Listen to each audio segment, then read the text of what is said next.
2020 will be remembered as a time of profound struggle and upheaval. This year has changed us all forever.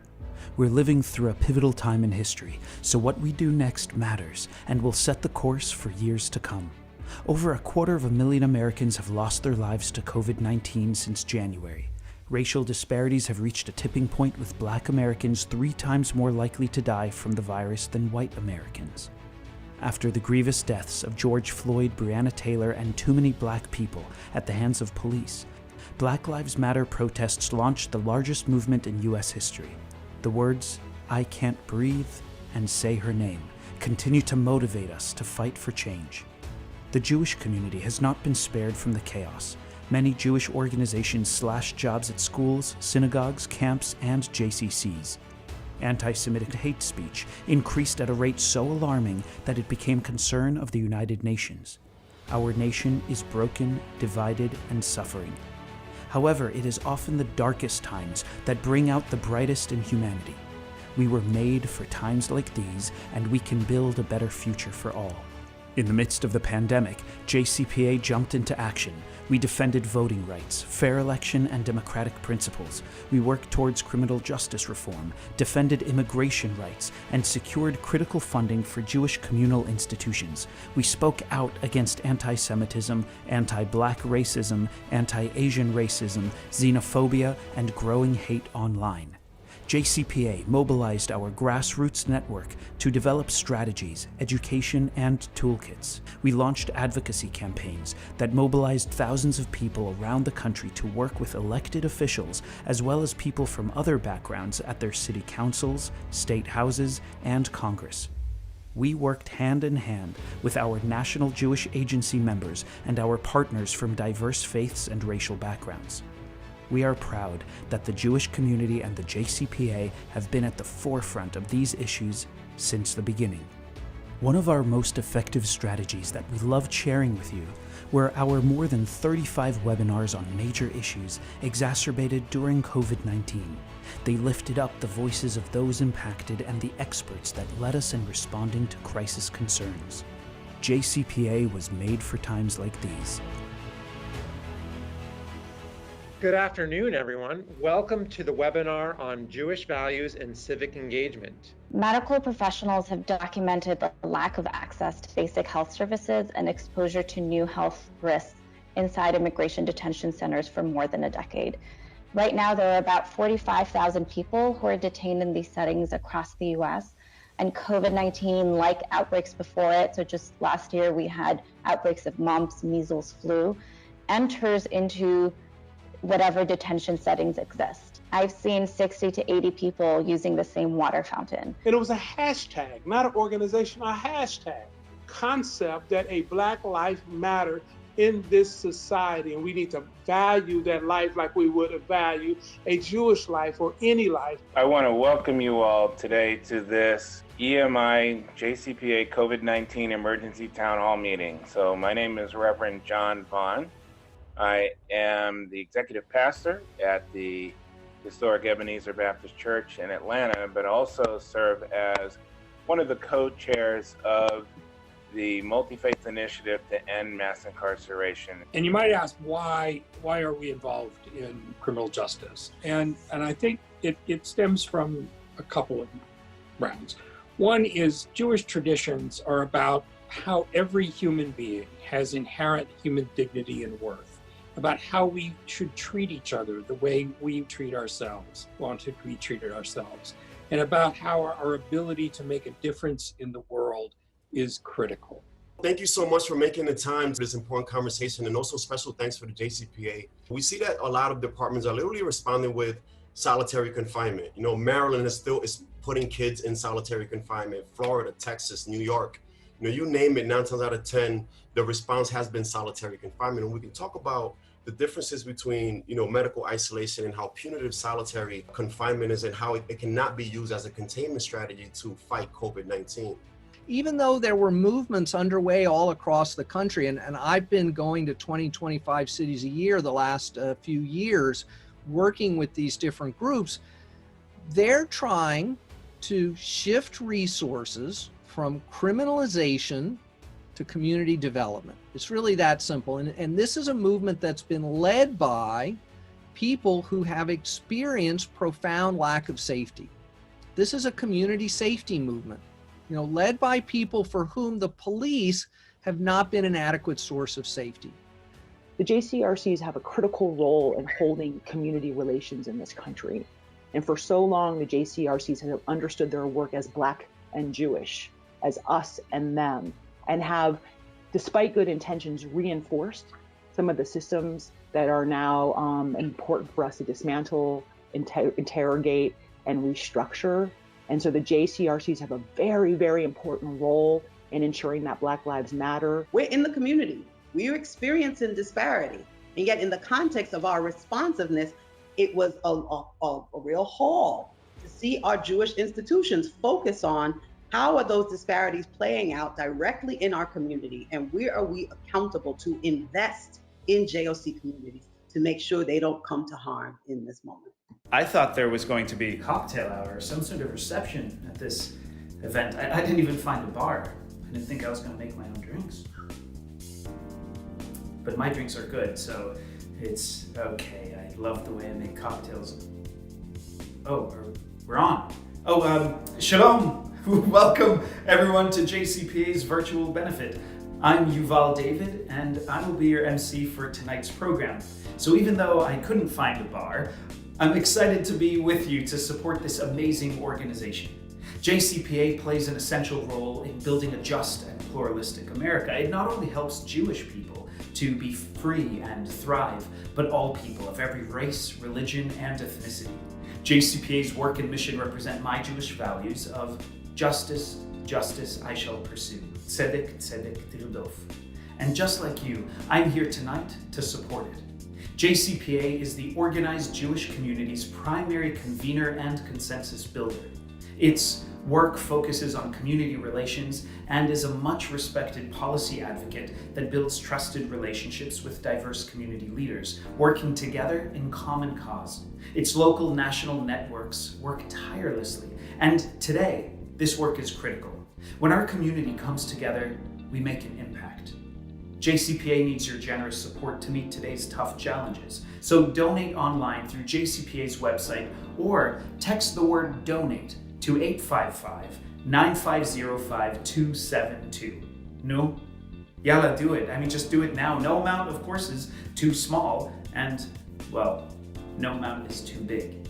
JCPA does great work, and it can't do it without our support. Over the next hour, we have put together a wonderful program that we hope you will enjoy.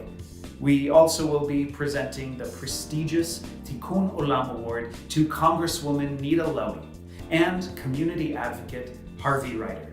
So whether you're dressed up for the gala or you're just wearing your pajamas, sit back and witness our impact around the country and our unique value in this alphabet soup of Jewish organizations. To understand JCPA's work today, let's start at the beginning and learn about JCPA's robust advocacy agenda.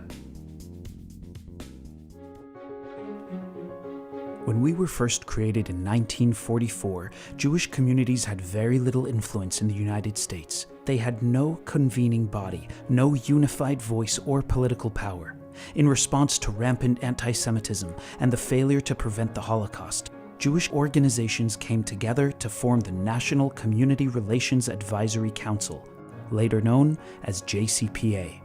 Charged with safeguarding Jews and promoting a just and pluralistic society by coordinating and building consensus across the Jewish community, actively engaging in American public life, and working in common cause with diverse communities. JCPA's immigration work began in 1946 with the fight to repeal the racist national origins quotas, which kept out many Jews and other undesirables. JCPA organized a coalition that built up public support until it successfully secured the repeal of the quota system in the landmark Immigration and Nationality Act. By 1950, JCPA was already deeply involved in the fight against racial discrimination and segregation.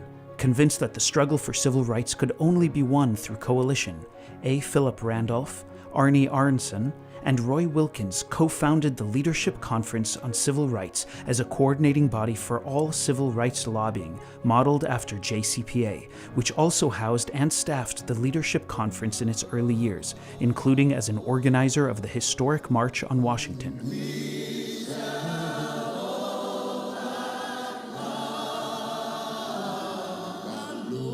JCPA took to the halls of Congress to fight for and win critical civil rights victories like the Civil Rights Act of 1964, the Voting Rights Act of 1965, and the Fair Housing Act of 1968. With many of these key legislative and legal battles won, JCPA shifted its focus to working on healthcare, nutrition, economics, and human rights. JCPA has always been a leader in advocating for Israel, working to advance the peace process. The principal architect of the current peace process, the Honorable Shimon Peres. Convening high-level talks with diplomats, building interfaith support, understanding, and to fight delegitimization. Over the decades, JCPA has been at the forefront of progress in the United States. The causes that we fight for today are the same as they were back then. 1 out of every 3 black men you see have a criminal record. 1 out of every 6 Latino men have a criminal record. That is something that is a public health crisis, and my organization, the Jewish Council of Public Affairs, is now involved with this work because this is the Jewish community's re-engagement with the modern-day civil rights movement, which is to end mass incarceration. They tell me this wasn't politically motivated, but an opportunity to see what's happening firsthand. The group spent time touring local shelters, both on the U.S. and Mexico side. They talked with Border Patrol agents, humanitarian groups, and visited the Mexican consulate to learn the facts.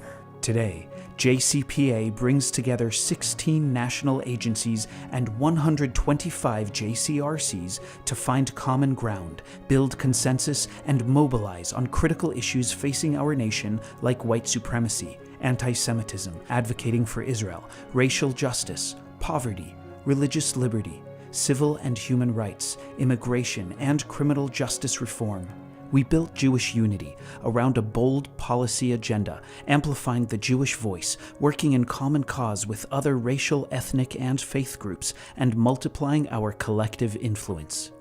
We are JCPA. I'm in my library, exploring the history of the Jewish people in America. And you know what? It's clear that the history of JCPA is the history of the American Jewish experience. This organization has led to an inspiring Tikkun Olam culture in America. They are the proud voice of the Jewish community. When it comes to shaping policy, working to end discrimination, and ensuring security for all our nation's people. During the early part of the century, anti-Semitism was actually at its lowest rate in history. Community relations work was not actually even seen as a priority. But today, with anti-Semitism and delegitimization of Israel on the rise, our community relations network is so very needed. Our next speaker is Gidi Greenstein, the founder and president of the Reut Institute. According to Gidi, JCPA and the Community Relations Network are the America Jewish success story. He says that if JCPA did not already exist, he would recommend that it be created. I've been impressed with JCPA for a very long time, but you know what? Hear what Gidi has to say. And if you agree with us, then join us in supporting JCPA's efforts. Oh, and don't forget to donate, of course. My name is Gidi Greenstein, and I'm the founder and president of the Reut Institute, which is an Israeli research, policy, and strategy group based out of Tel Aviv. Since 2006, my team and I have been focused on the challenge of the delegitimization of Israel and the BDS movement. We have looked at many cases where success has been achieved in fending off attempts to delegitimize Israel and to impose boycotts and sanctions on it. And we have found that there is one common denominator among all of these successes, and that is that a personal relationship that had been nurtured for a long period of time between a leader in our community and a leader in other communities was deployed. And that relationship made all the difference in the world. In 2016, our team partnered with ADL in order to take a fresh look at the condition and direction of this challenge.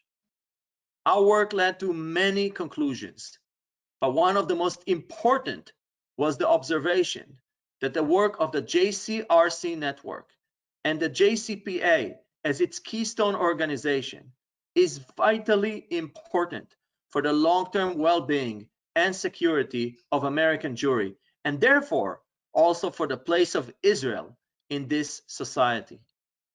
And that is why I'm honored to have been invited to be with you today to celebrate the tremendous legacy and future of this great American Jewish organization. Thank you. Thank you very much, Gidi. Toda rabba, Gidi. Yes, you are absolutely right. We must celebrate. We must celebrate together, and I know I'm going to celebrate with another shluck of my cocktail. They really make good cocktails. Well, while you're watching this, I'm wondering how you're celebrating JCPA. I know how you can celebrate JCPA. You can do so by donating online through JCPA's website, or just text the word donate to 855-950-5272. I'm here in my library. It's a place that's filled with knowledge. But as a Jew, I know that it's about what I do with that knowledge. What I do with the information. Limud, learning, is just limud, but it requires ma'aseh, the action to do something with it. It's the action that's so very important. That is what JCPA does. So, let's get back to this program. With their amazing grassroots network, JCPA represents, coordinates, and mobilizes Jewish Community Relations Councils, known as JCRCs, throughout the country. They come together through JCPA to develop strategy and best practices. Then they speak out collectively to make their positions known on the national landscape. JCPA provides JCRC lay leaders and professionals with skills training, support at local and state levels, and information they need to be effective advocates in their neighborhoods. Let's take a moment to meet some of our dynamic JCRC directors from around the country and see how JCPA impacts their work where they live. Some of these people are my friends, people who've inspired me, people who've collaborated with me, and have supported us all. I owe a debt of gratitude to the staff of the JCPA for the support that they have provided to me throughout my tenure in the role, and for the amazing work that they have done to create a network of JCRC directors that are available to one another at any moment to help brainstorm, plan, answer questions, address concerns, and generally support one another. I applaud the small but mighty staff of the JCPA and thank them for everything that they do for the field.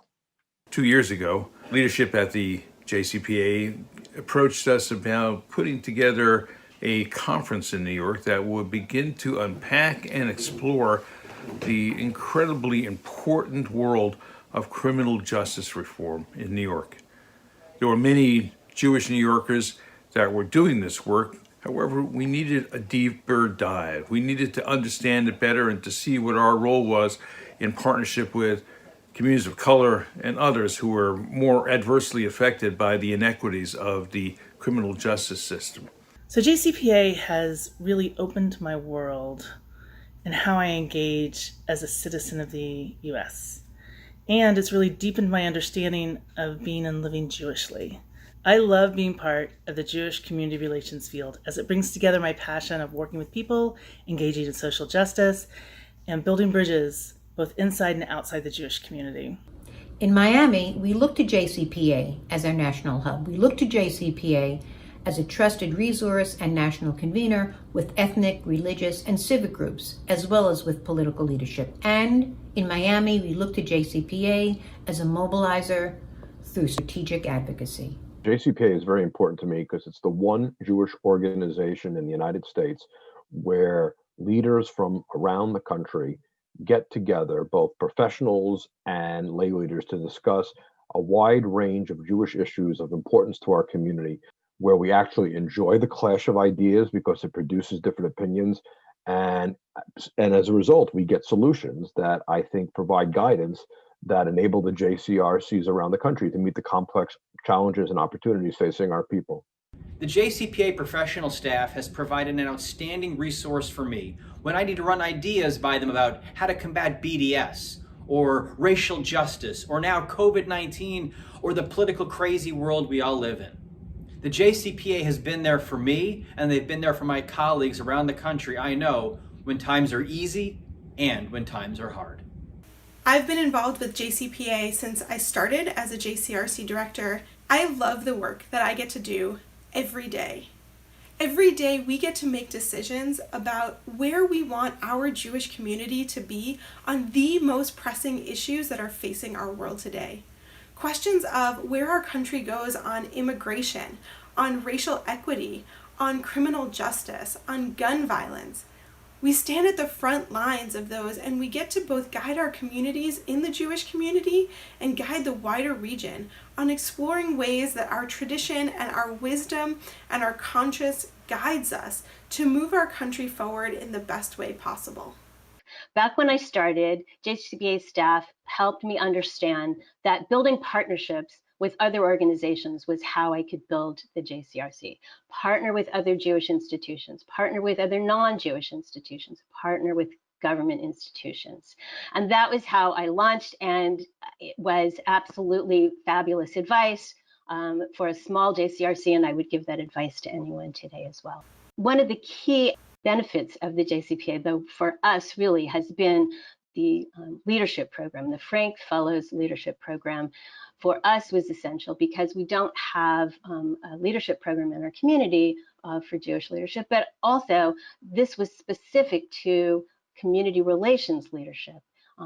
There's nothing else like that than the Frank Fellow Leadership Program. And the last two chairs of our board have come through the Frank Fellow Program, and I know my colleagues all across the country have really benefited from that very targeted community relations leadership development program. The Jewish Council for Public Affairs plays an absolutely indispensable role for JCRCs across the country. It does so in many ways, and we've heard about a lot of those already.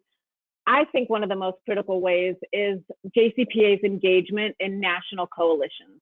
Because JCPA professionals sit at the tables with our interfaith, intergroup, and social justice partners on a national level, we know as JCRC directors and JCRC professionals around the country that when we think about how we're going to have those conversations on a local level, we can turn to JCPA and say, tell us what's the conversation happening in New York or in DC or among the key leaders nationally. And that's absolutely critical information for us to have when we then turn to build those kinds of relationships on a local level. For us to be able to say, we understand this sensitivity, we understand how this is going to be difficult, but our partners at the national level are engaging, and I think that we can too. It's really a critical role that JCPA plays, one of many. JCRC simply could not do the work we do without JCPA leading the way. October 27, 2018 was a shocking and devastating day for our community. The horrific anti-Semitic attack on 3 congregations, Tree of Life or L'Simha Congregation, New Light Congregation, and Congregation Dor Hadash, claimed the lives of 11 cherished members of our close-knit Jewish community in Pittsburgh, Pennsylvania. It was a sobering wake-up call that anti-Semitism lives, and we must be vigilant to ensure that the horrors of that day never happen again. We are grateful for our Community Relations Council for building the relationships with members of other faith traditions, backgrounds, and experience, who in turn embraced us in our time of need. We are also grateful for JCPA for creating a network to connect and lead our communities when we need them most. We must continue to work together to combat anti-Semitism and end violence against the Jewish people. The shooting was, I think, about 9:45 in the morning. My phone rang a couple minutes after 10 a.m. It was on Shabbat, and I don't work on Shabbat, so when I looked at my phone and I saw that it was a community member who I work with very closely, I went, oh, I'll call him back in a couple of hours. And when it rang a second time, I picked up. And he said, there's been a shooting at the Tree of Life synagogue. Turn on the news. My family was sleeping late, so I crept downstairs and opened up my laptop and tried to get a little work done before the house got noisy. And then I saw a posting on social media from my friend who lives very close to Tree of Life, saying that there were police with machine guns running through her front yard.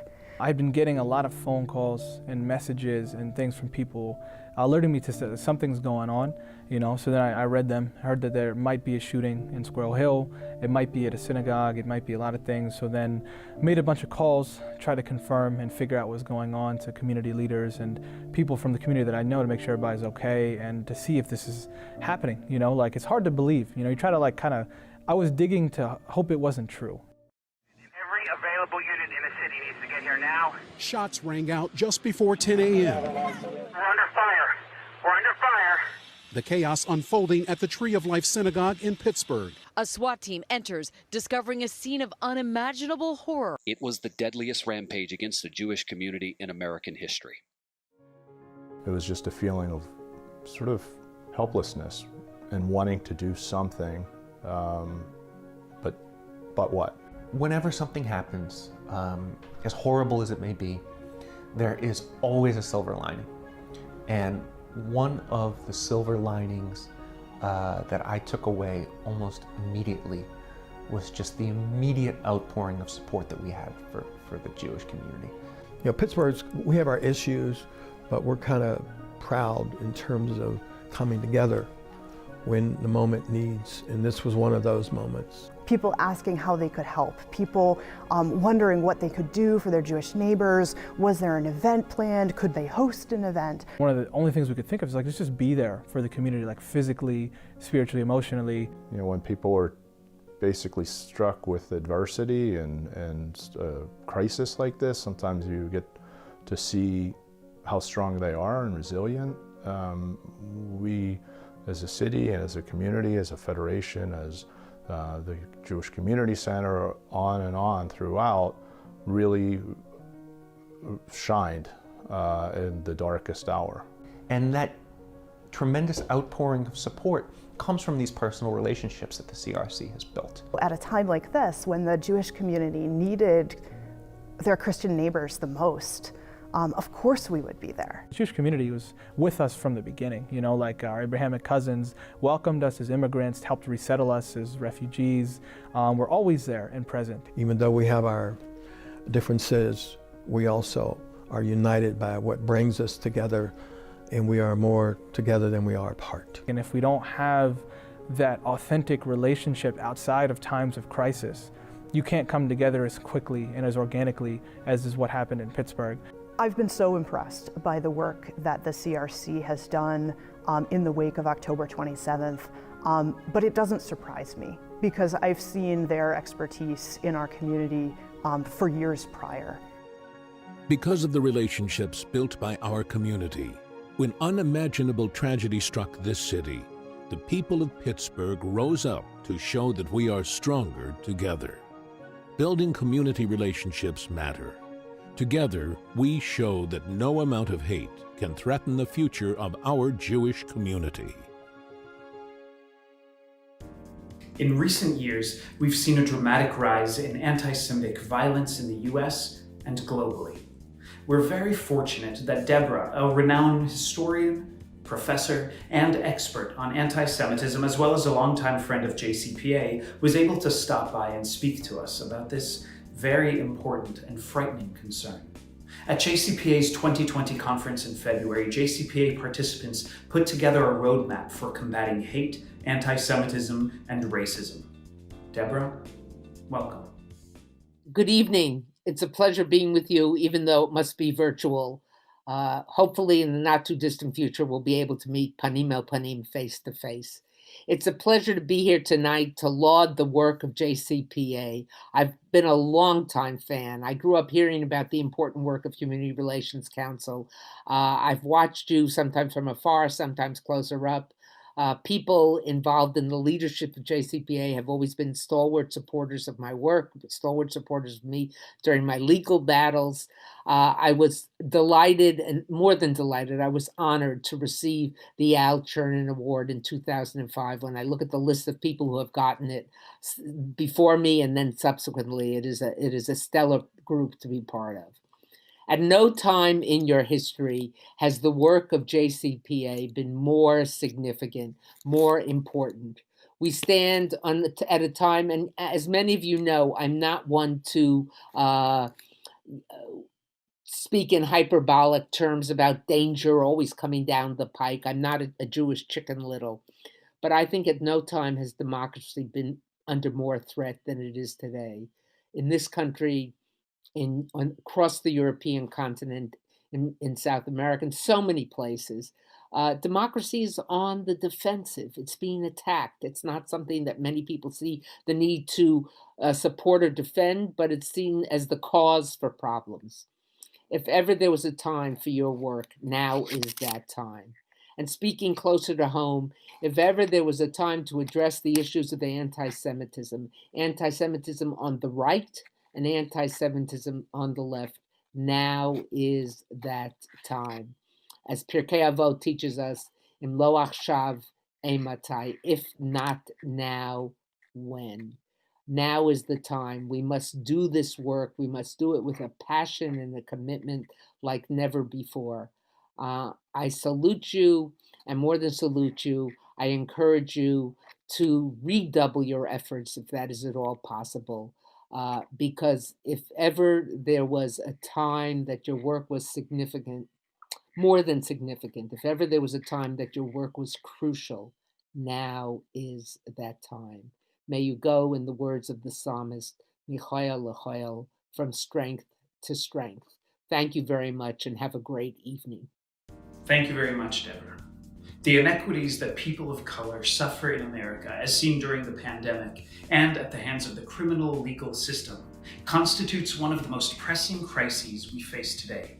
50 years after we marched on Washington together, many Jewish and Black leaders are estranged. Over the past 4 years, JCPA has activated its network to join the fight to end mass incarceration and to strengthen the relationships between communities. This provided a strong jump-off point for the network to engage effectively in the movement that was ignited this past summer. The Black Lives Matter protests that took place this year have created the most significant conversation on racism that our country has engaged in since the 1960s. JCPA is leading the charge within the Jewish community. There are still a lot of questions about the movement. So now Eric Ward will speak with us about the Black Lives Matter movement and how combating racism and anti-Semitism must be done hand in hand by all those who are impacted. I think it's an exciting time. I believe, the last time we've had a conversation like this may have been back around 2016, when the Movement for Black Lives issued a statement that I felt overly focused on Israel. I know others did as well, but I thought it was the start of a really important conversation within the Black and Jewish community and others, and that conversation needs to continue to happen.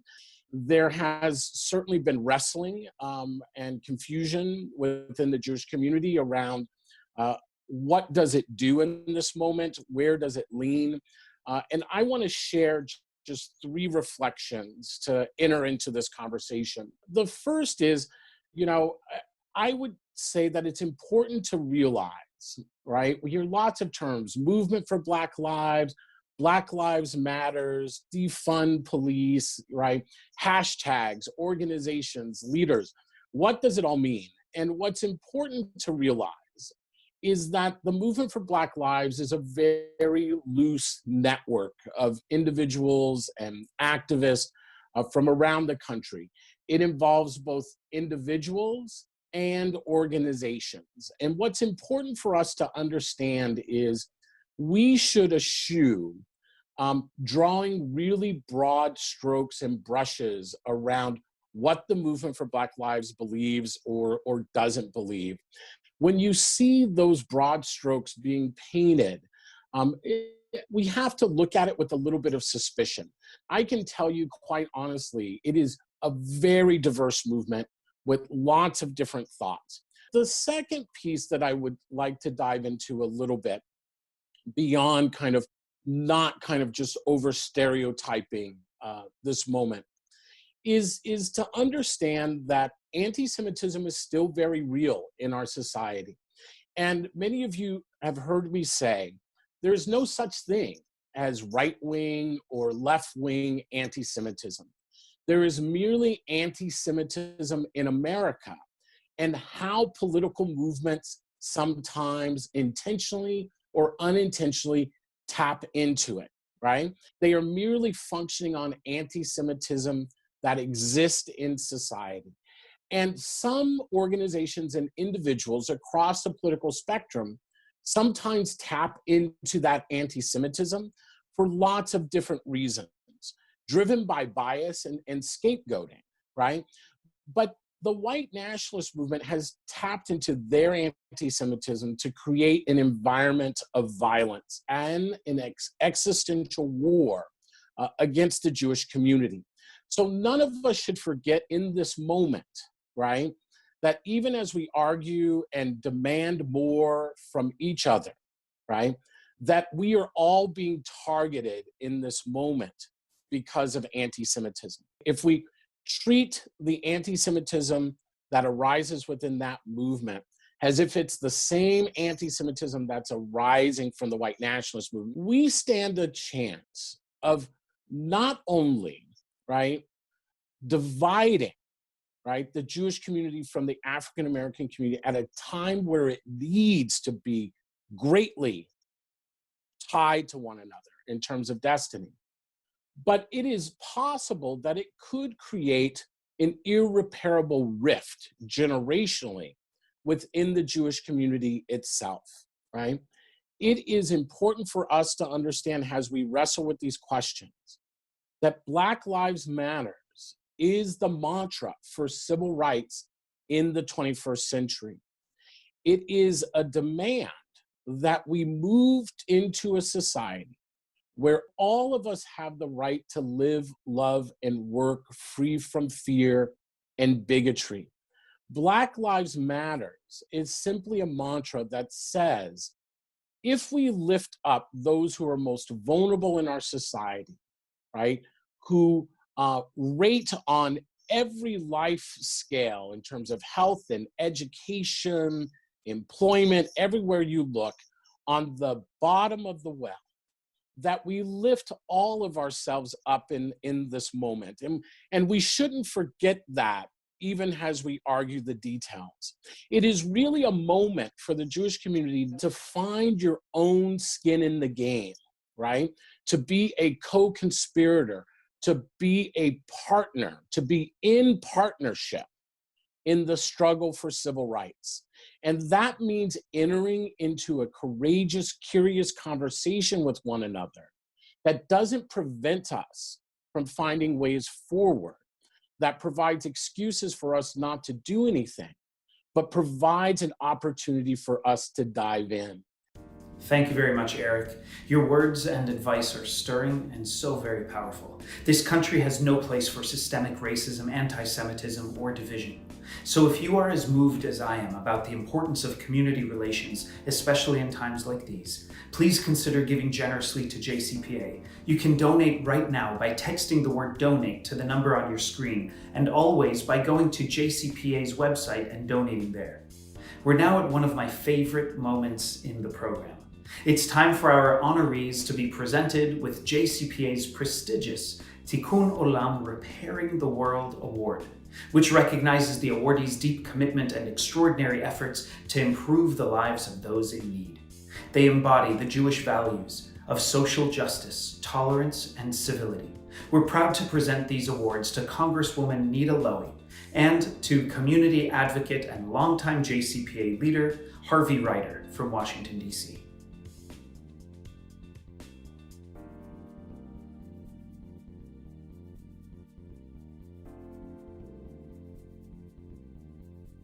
Good evening, and thanks for being here as we present our dear friend, Congresswoman Nita Lowey, the esteemed JCPA Tikkun Olam Award.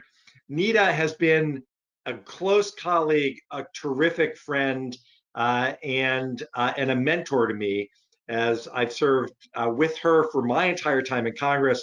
She just completed her 16th term in Congress, representing Westchester and Rockland counties. Nita has broken the glass ceiling as the first woman to chair the House Appropriations Committee. And from my perspective, what's most important on this call is whenever there was a need for us to come together, to get things done, to strengthen our community, Nita Lowey was the person that we went to. She's one of the engines of pro-Israel activity on Capitol Hill, as she's been called, a leading proponent of a strong U.S.-Israel relationship. She puts her heart into everything that she does. And she and Steve have been married for 50 years. They have 3 kids, 8 grandchildren. And Nita, we love you and we're going to miss you terribly. Congratulations on this really wonderful and so well-deserved award. Thank you. Now, Thank Lee you, can Congressman. correct it that we've been married 60 years. Oh, no. Amazing. Great. So Nita and Steve have been married for 60 years and still have 3 kids and 8 grandchildren, and there could be some great grandchildren by now then, Nita. But it's now my pleasure to introduce my friend and colleague, Congressman Lee Zeldin, who's also with us. Lee. Thank you so much, Congressman Deutsch. Tonight, we are joined by leaders of JCPA to honor Nita Lowey's longtime, steadfast commitment to civic engagement. And Nita, your strong support of Jewish communities, the Jewish people, and the U.S.-Israel alliance cannot be understated. Anita served as the highly capable and rock-solid co-chair of the House Bipartisan Task Force for Combating Anti-Semitism. On so many fronts, Nita, you always made your voice heard when it mattered most. Your many efforts and your legacy will never be forgotten. I wish you the best of luck as you embark on your new chapter. On behalf of JCPA and many others in the Jewish community, we are deeply honored to present you with the JCPA Tikkun Olam Repairing the World Award. Nita, I turn it over to you. Congratulations. Well, thank you so much. I really am appreciative. I am incredibly honored to receive the 2020 Tikkun Olam Award and deeply appreciative of your recognition. I am also grateful to my good friends, Congressman Deutsch, Congressman Zeldin, for your leadership on the important issues facing our community. As I prepare to retire from Congress after 32 years and reflect on my many wonderful partnerships and friendships, JCPA is at the top of the list.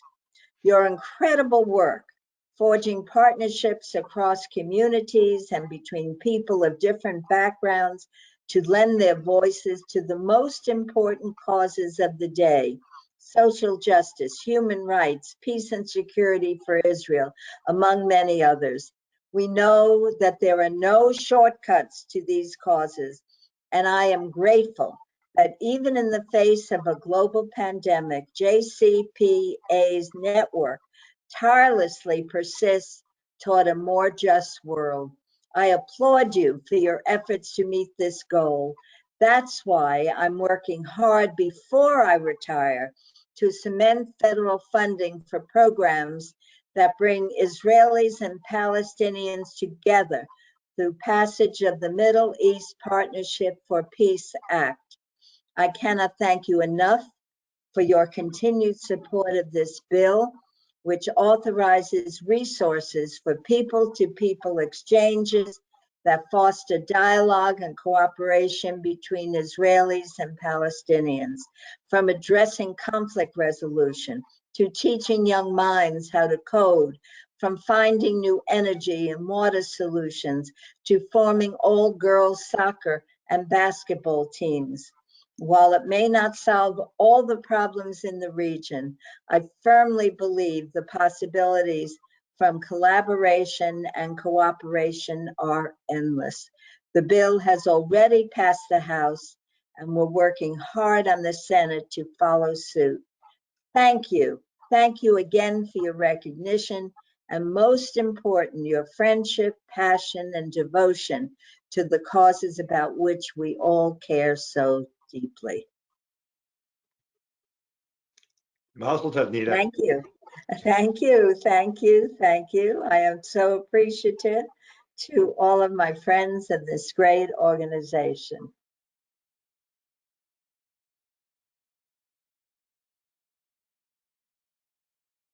Each year, the Jewish Council for Public Affairs gives its Tikkun Olam Award. Tikkun Olam stands for Repairing the World, to a deserving recipient.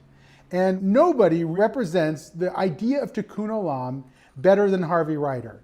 His entire career has been Tikkun Olam. All the volunteer work he does is about Tikkun Olam. All the pro bono work he does is about Tikkun Olam. Harvey lives this value every day. We at the Jewish Council for Public Affairs have been a beneficiary of that work.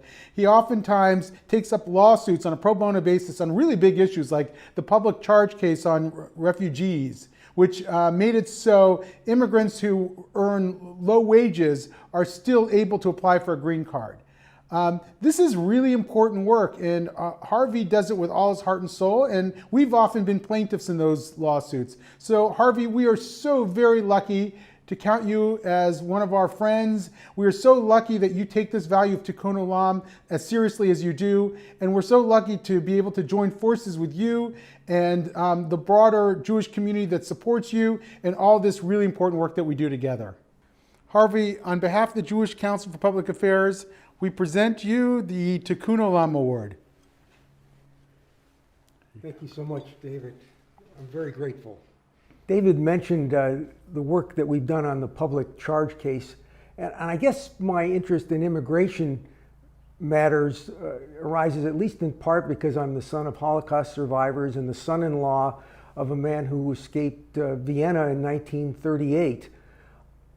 You know, we call ourselves a nation of immigrants, but we've treated our immigrants pretty harshly over the years. From 1920 to the mid-1960s, it was tough to be an immigrant from other than Western or Northern Europe.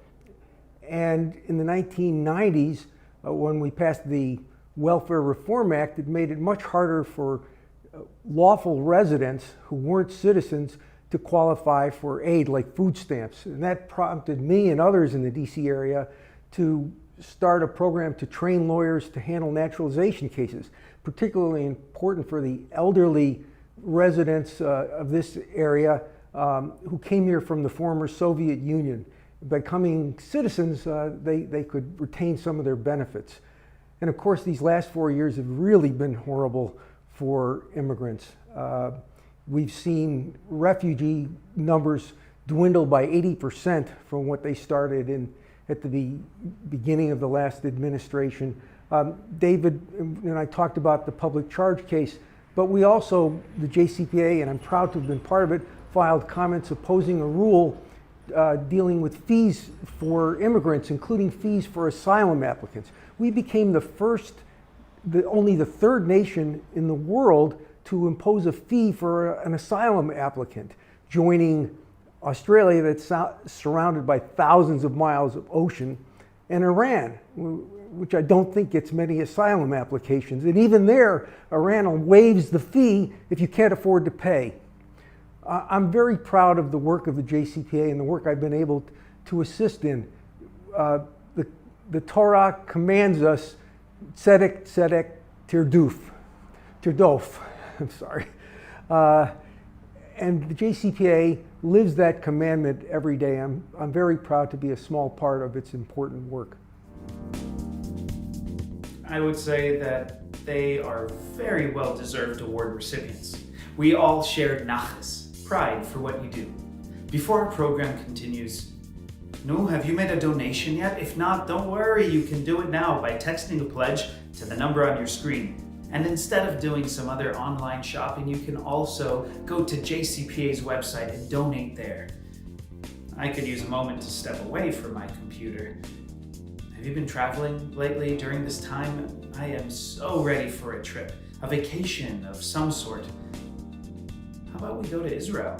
There, we can hear Yossi Klein Halevi, a poet, author, and good friend of JCPA. JCPA has a close relationship with Israel and has been a strong advocate since the country's founding. JCPA shares what's happening in Israel with its non-Jewish partners and works actively to combat BDS and the delegitimization of Israel. We also take a unique leadership mission to Israel annually for those interested in fact-finding and delving into the major issues of the nation. We hope you'll join us. No, as Yossi, over to you. Greetings, friends from Jerusalem. In the past, you've heard me speak, share with you my concerns, anxieties, aspirations for Israel. But tonight I'd like to do something a little bit different with you. I'd like to share with you some of my concerns and hopes for America. I moved to Israel nearly 40 years ago. And as an expatriate, I've taken for granted the stability of America. My anxieties have gone in the direction of Israel far more than in the direction of America. But in the last few years, I found myself increasingly anxious about the future of my birthplace and finding myself increasingly loving and America and grateful for what I received personally from America as the son of a Holocaust survivor who was given shelter in America, and what America has given the Jewish people, both American Jewry, which really found the most accommodating home that we have ever found in all of our history and diaspora, and the extraordinary support, the bipartisan support that the state of Israel has received from America. And so it's in that spirit that I'd like to suggest a direction for what it is that Jews owe America and how we can begin to repay our debt to America at a time when America is going through such profound internal crisis and drift and even self-doubt. The assault on American decency has been coming from two directions. From the right, there has been an assault on basic norms of civility, of decency, that we have come to take for granted as American. Cruelty has been turned into policy. Trampling on basic norms has become standard in the last 4 years. And there's a temptation to, on the part of some Jews, to turn a blind eye to that assault on American decency that was coming from the administration because of the undeniably strong support for Israel. Now, as an Israeli, I've been enormously grateful for the support we've received from this administration. And yet, what Jews owe America, the debt that we owe, is to insist that we will not take that kind. What Jews owe America is to insist that we cannot be party to trampling on American decency, on American norms. At the same time, a different kind of assault is happening against American decency, or the notion of a decent America, and that's coming from elements of the progressive left. And what we have there is an assault on the notion of a fundamentally good America, an assault on the founding mythos of America. And I'm thinking of the 1619 Project and other ideas that have come from the progressive wing that challenge some of the basic assumptions of American decency. Now, we all know that America is flawed. We know that there has been an enormous and often shameful gap between American aspirations and ideals on the one hand and American reality on the other.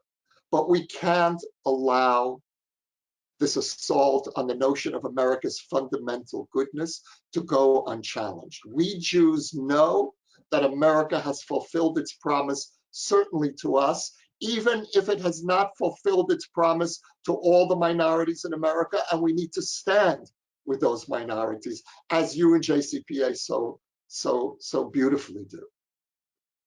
But where Jews need to stand is between the assault from the right on American decency and the assault from the left on the notion of a decent America.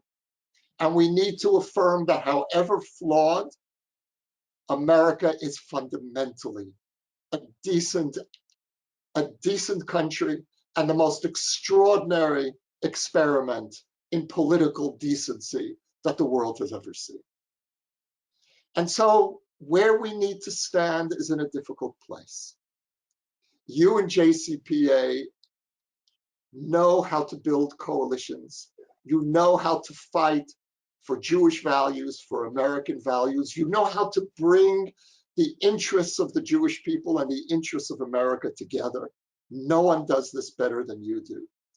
And so my appeal to you, to all of us, is that this is a moment when we need to affirm what America means to us and to push back against those forces on the right and the left that would undermine the decency of the American project.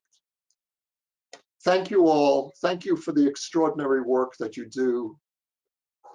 Thank you for facing the challenges that the Jewish people and America confront. Thank you for offering us a model of how American Jews and American society can work together to fulfill our highest values. And God be with us, and God bless America. Thank you, Holy One. Thank you, Holy One. Thank you, Holy One. Thank you, only one. Eloheinu, ve'Elohei Avotenu, ve'imotenu, le'olam va'ed. Sur chayenu, magen yisenu, Eloheinu, Eloheinu, atahu ledor v'ador. Sur chayenu, magen yisenu, Eloheinu, Eloheinu, atahu ledor v'ador.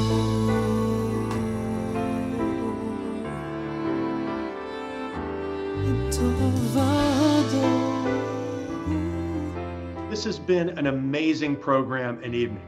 I'm so proud to be a part of this organization, especially during such a pivotal time. Our remarkable staff and lay leaders have truly risen to the occasion, working around the clock to help the most vulnerable and to support our democracy. This organization truly represents my Jewish values of making the world a better place. I care about the future because I want my kids to grow up in a world that is just. I give because the work that JCPA does is the epitome of Tikkun Olam and my Jewish values. I give to JCPA because it is an effective vehicle for advocating for our consensus Jewish policies. We need JCPA and we need all of you to give to JCPA so JCPA can continue advocating for the consensus Jewish policies that we all care so much about. JCPA promotes so many of the things that I care about, and the JCPA agenda never shies away from important issues. Last year, I was part of a delegation that went to the border of the United States with Mexico, where we saw firsthand the challenging situation, where we saw desperate people who are often fleeing violence with their children, hoping to start a better and safer life for their families. And through JCPA, I've become a better advocate and appreciate and understand these issues so much better. That's one of the many reasons I'm proud to support JCPA. I care about the future because it's important to have a say about what goes on in this country, and it's important to do our best to make this a better country for everyone. I give to JCPA because no one brings together the wide swath of the Jewish community like JCPA. I give to JCPA because it has a long-standing commitment to building community. JCPA builds that consensus within the Jewish community so that it then can take that consensus out into the general community, building coalitions, building for advocacy in order to improve our world. The reason that I give to JCPA is because I truly believe that if we're going to accomplish equality for all in this country, true equity, that we have to work in concert with other ethnic groups and other religious groups. And this is something that JCPA and the JCRCs excel at. And so JCPA on a national level is working towards accomplishing these goals with our partners and is helping the JCRCs at the local level also accomplish these goals. And so that's why I give to JCPA. There's no other organization like it. I care about JCPA's future as the only organization that fully convenes the Jewish community to stand in allyship with all of our friends and neighbors in other communities. I give to JCPA to make sure that that future is strong and that the ability to build bridges, work collaboratively, and advance policies that help us all is ensured. What I appreciate, which is that common table where all voices, regardless of the difference in perspective, can be respectful and come together in a civil way and really realize that each of us has something to share. I love that. I love that work of bringing many voices to try to educate and to come up with the wisdom to inform our public policy positions and the work that we do.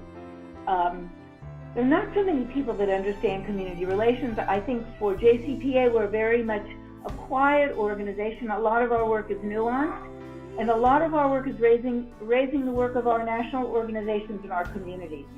Many people don't even know what JCPA is, even though we're an additive and a catalyst for so much good that happens. I care about the future because as the parent of 3 children and hopefully one day as a grandparent, I want to make sure that my children and my grandchildren grow up in a society that treats all people with respect and provides opportunities for all people to advance.